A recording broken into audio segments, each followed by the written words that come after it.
یہ آکاشوانی کا سری نگر اسٹیشن ہے۔ اب آپ فیروز احمد سے خبریں سنیے۔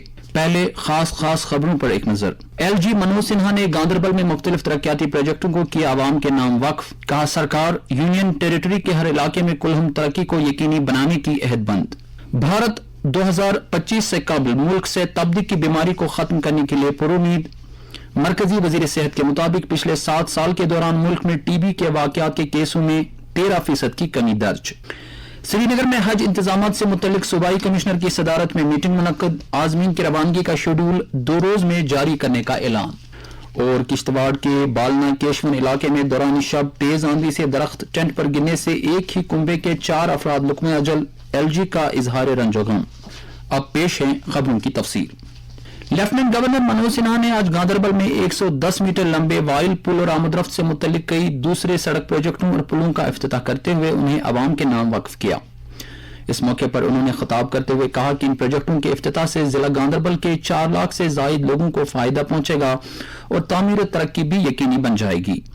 ایل جی نے کہا کہ یونین ٹیریٹری کی موجودہ سرکار ہر علاقے کی شمولیاتی ترقی کی عہد مند ہے اور اس سلسلے میں بنیادی ڈھانچے کے پروجیکٹوں کو ترجیحی بنیادوں پر مکمل کیا جا رہا ہے اور ان کی عمل آوری سے یونین ٹیریٹری میں سماجی و اقتصادی ترقی کا خواب پورا کرنے میں بڑی مدد مل رہی ہے۔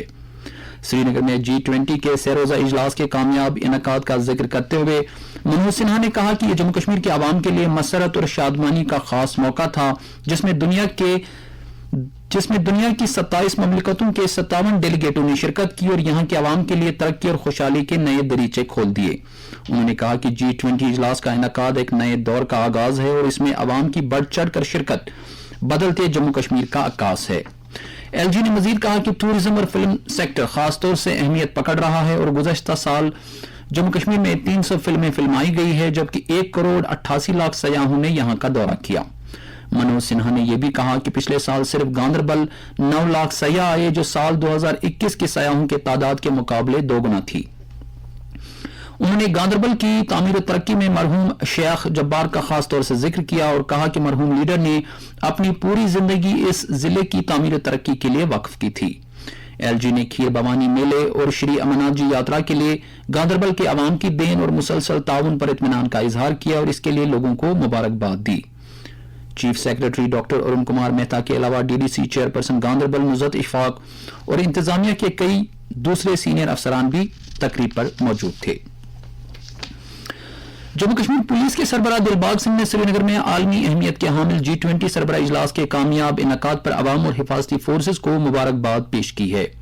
پولیس کی جانب سے جاری کیے گئے ایک بیان میں دلباغ سنگھ نے کہا ہے کہ اس سہ روزہ اجلاس کے انعقاد نے جموں کشمیر کے عوام کے لیے ترقی سے متعلق امیدوں کو نئی جلا بخشی ہے جبکہ جھوٹ اور فریب پر مبنی کشمیر دشمن اور امن دشمن عناصر کے بیانیے کو بے نقاب کر دیا ہے۔ پولیس سربراہ کے مطابق G20 اجلاس میں شریک بین الاقوامی مندوبین نے نہ صرف کشمیر کی خوبصورتی کی تعریف کی ہے بلکہ انہوں نے یہاں کی مثالی مہمان نوازی سے متاثر ہو کر مقامی لوگوں کی بھی ستائش کی ہے۔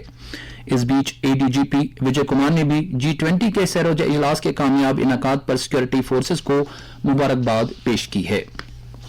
وزیر اعظم نریندر مودی نے آج ویڈیو کانفرنسنگ کے ذریعے دہرادون اور دلی کے درمیان پہلی وندے بھارت ایکسپریس کو جھنڈی دکھا کر روانہ کیا۔ اتراکھنڈ میں یہ پہلی وندے بھارت ریل گاڑی ہے۔ اس سے ریاست کا سفر کرنے والے افراد خاص طور سے سیاحوں کو آسانی ہوگی۔ یہ ریل گاڑی اندرون ملک تیار کی گئی ہے اور کوچ ٹیکنالوجی سمیت تحفظ کے جدید ترین نظام سے لیس ہے۔ اس موقع پر اظہار خیال کرتے ہوئے وزیر اعظم نے کہا کہ دنیا آج بھارت کو بڑی امید سے دیکھ رہی ہے۔ انہوں نے کہا کہ بھارت نے معیشت کو مستحکم کرنے، غریبی دور کرنے اور کووڈ-19 عالمی وبا سے نمٹنے کے سلسلے میں خاطر خواہ پیش رفت کی ہے۔ بھارت 2030 تک غیر روایتی ایندھنوں سے بجلی پیدا کرنے کی اپنی 65% صلاحیت حاصل کر لے گا۔ نئی دلی میں بھارتی صنعت کی کنفیڈریشن CII کے سالانہ اجلاس سے خطاب کرتے ہوئے بجلی کے مرکزی وزیر RK سنگھ نے کہا کہ ملک میں فیکس بجلی کی کھپت اور فیکس کاربن کا اخراج دنیا میں سب سے کم سطح میں سے ایک ہے۔ انہوں نے کہا کہ کاربن کے اخراج کو مکمل طور پر ختم کیا جانا ضروری ہے لیکن اس سے زیادہ ضروری یہ ہے کہ اس بات کو یقینی بنایا جائے کہ اگر کوئی صنعت قائم کرنا چاہتا ہے تو اس کے لیے بجلی کی کمی نہ ہو۔ انہوں نے زور دے کر کہا کہ دن رات بجلی کی فراہمی کو یقینی بنانے کے بارے میں کوئی سمجھوتا نہیں کیا جائے گا اگرچہ یہ ایک چیلنج ہے۔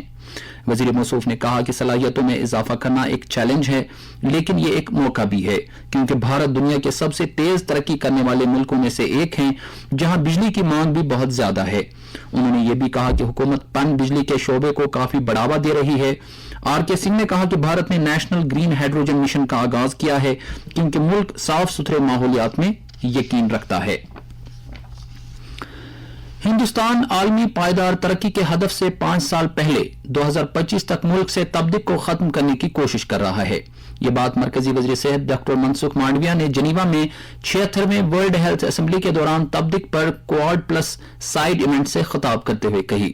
انہوں نے کہا کہ ہندوستان دنیا کا واحد ملک ہے جس نے ٹی بی کے بوجھ کا اندازہ لگانے کے لیے اپنا طریقہ کار تیار کیا ہے۔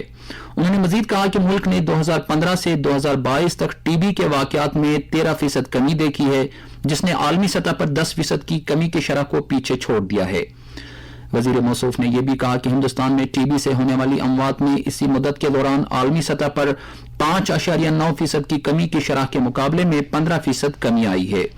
انہوں نے کہا کہ مقامی شواہد کی بنیاد پر ریاضی کے ماڈل کو استعمال کرتے ہوئے ملک اب عالمی ادارہ صحت کی سالانہ رپورٹ سے پہلے اس بیماری کے حقیقی بوجھ کا تعین کر سکتا ہے۔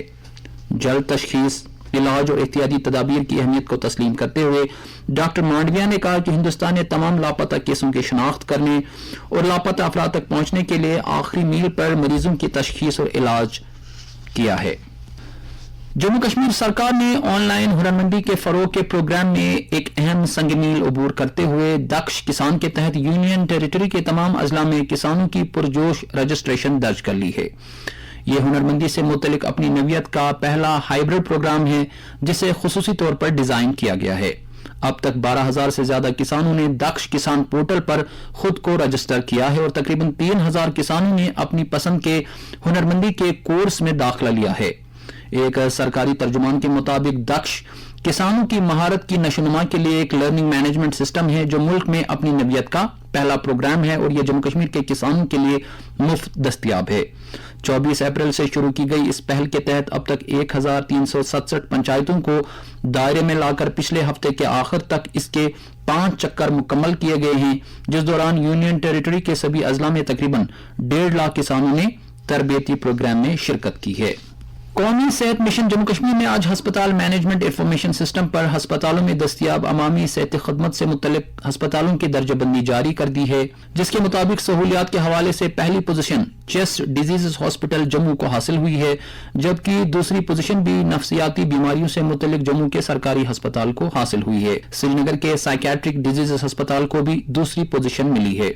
مجموعی طور اپریل 2023 تک پہلے مرحلے کے تحت جے کے ای سہائی کے دائرے میں 568 سہولیات کو لایا گیا ہے، جس میں مزید توسیع بھی کی جائے گی۔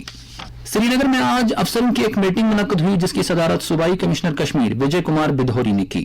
میٹنگ کے دوران عازمین حج کی روانگی سے متعلق انتظامات کا جائزہ لیا گیا۔ میٹنگ میں بتایا گیا کہ عازمین کی روانگی کا شیڈول اگلے 2 روز میں جاری کیا جائے گا، جبکہ عازمین سے کہا گیا ہے کہ وہ روانگی سے 4 گھنٹے قبل حج ہاؤس میں رپورٹ کریں۔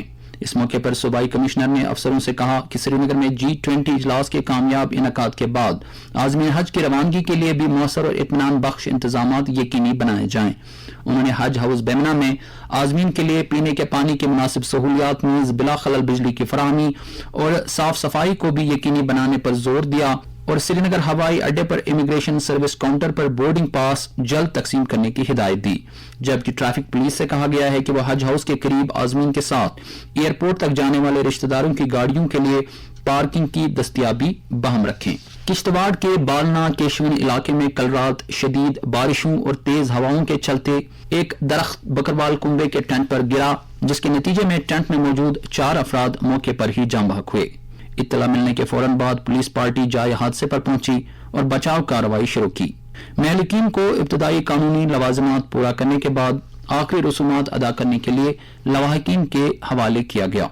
اس بیچ ضلع ترقیاتی کمشنر کشتواڑ نے محلوں کے لواحقین کے حق میں ریڈ کراس فنڈ میں سے 50,000 روپے کی امداد کا اعلان کیا ہے۔ لیفٹیننٹ گورنر منوج سنہا نے اس حادثے پر گہرے رنج و غم کا اظہار کرتے ہوئے مہلوکین کے پسماندگان کے ساتھ تعزیت اور ہمدردی کا اظہار کیا ہے۔ انہوں نے ضلع ترقیاتی کمشنر کو ہدایت دی ہے کہ وہ پسماندگان کی ہر ممکن امداد کو یقینی بنائیں۔